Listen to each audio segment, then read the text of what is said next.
And Trump, sir. During the Obama-Biden administration, there was tremendous division. There was hatred. You look at Ferguson. You go to many places. Look at Oakland. Look what happened in Oakland. Look what happened in Baltimore. Look what happened. Frankly, it was more violent than what I'm even seeing now. Oh, my but Lord. The reason is that ridiculous. the Democrats that run these cities don't want to talk like you about law and order. Violent and you crime, still haven't mentioned. violent Are you crime. in favor of law and order? I'm in favor of law. You follow it. Are you in favor of law and order? Go Yes, ahead, I'm say in it. favor. You Everybody's asked a in favor question, of let him finish. Law and order. Loses Law and order. Let him answer. Law and order with justice, where people get treated fairly. Okay. And the fact of the matter is, violent crime went down 17%, 15% in our administration. All right. It's gone up on his watch. Went down much more in ours. All right, we're now. Mr. President, you're going to. Mr. President, every record in the Mr. book. President, you're going to be very happy because we're now going to talk about law and order. Places we had trouble were Democratic-run cities. That's exactly my question. Democratic. There has been a dramatic increase in homicides in America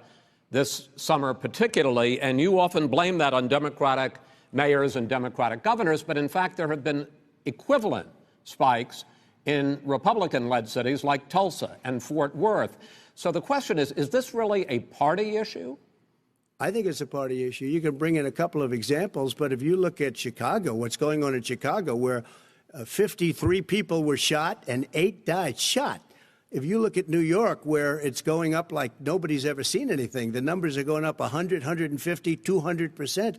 Crime. It is crazy what's going on. And he doesn't want to say law and order because he can't, because he'll lose his radical left supporters. And once he does that, it's over with. But if he ever got to run this country and they ran it the way he would want to run it, our suburbs would be gone. By the way, our suburbs would be gone, and you would see problems like you've never seen. He wouldn't know a suburb unless he took a wrong turn. Oh, I know suburbs. He would not. So much Go ahead. Wait a minute. I was raised in the suburbs. This is not 1950. All these dog whistles and racism don't work anymore. Suburbs are by and large integrated. There's many people today driving their kids to soccer practice and/or to black and white and Hispanic in the same car as there have been any time in the past. What really is a threat to the suburbs and their safety is his failure to deal with COVID. They're dying in the suburbs. His failure to deal with the environment. They're being flooded. They're being burned out because his refusal to do anything. That's why the suburbs are in trouble. I do want to talk about this issue of law and order, though. And in the joint recommendation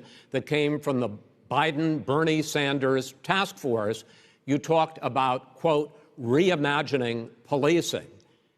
Yeah. First of all, what does reimagining policing mean, and do you support? It means. Let me, if I might finish the question. What does reimagining policing mean, and do you support the Black Lives Matter call for community control of policing? Look, what I support is the police having the opportunity to deal with the problems they face. And I'm totally opposed to defunding the police officers. As a matter of fact, local police, the only one defunding it, his budget calls for a $400 million cut in local law enforcement assistance. They need more assistance. They need, when they show up for a 9/11 call, to have someone with them as a psychologist or psychiatrist to keep them from having to use force and be able to talk people down. We have to have community policing like we had before, where the officers get to know the people in the communities. That's when crime went down. It didn't go up, it went down.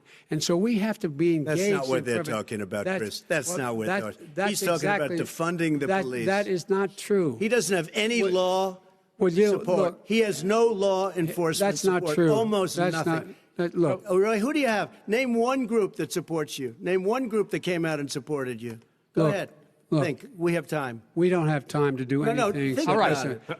Name one law enforcement group that came out and supported I think, gentlemen, you. I think I'm going to take back the moderator's role, and I want to get to another subject.